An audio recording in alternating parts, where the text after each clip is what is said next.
Hey guys, Thomas Snake River Base, talking a little more about our base skills progression and the safety skills we want to develop to make base jumping safer for you.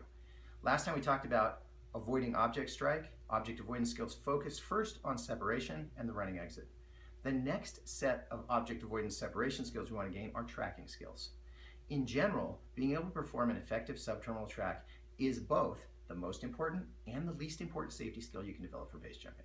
A lot of people want to know how that can be the case. How can this be both the most important and the least important skill you can develop? Well, it turns out that it depends on what the object is.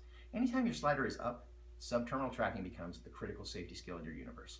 Once you have enough delay to need the slider, you have enough delay to start tracking, you have enough delay to start moving away from the object. If your slider's down, obviously subterminal tracking doesn't matter because you're never going to pick up enough airspeed to track.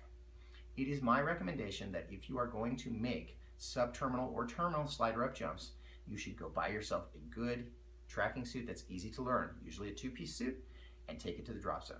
Make as many skydives as possible on this suit, developing maximum track and recovery skills, meaning make yourself unstable, get back on heading, and start tracking in the safest direction again as soon as possible.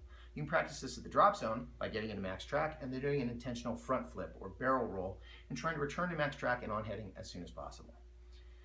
I recommend that you follow the manufacturer's recommendations for a minimum number of skydives on the tracking suit, and also that you look for the tracking suit that's the easiest to start out and fly. Pretty much the only beginner level tracking suit left on the market today is the Phoenix Fly tracksuit, so that's a good place to look to start.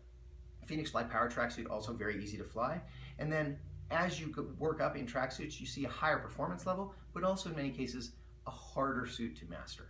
The Squirrel Sumo 2, great suit, really high performance, much better available glide angles than, for example, the Phoenix Fly tracking suit, but it's definitely harder to learn, and you're gonna have to spend more time in the drop zone mastering it. The Squirrel Sumo 2, fortunately, an easier suit to fly than the Sumo 1.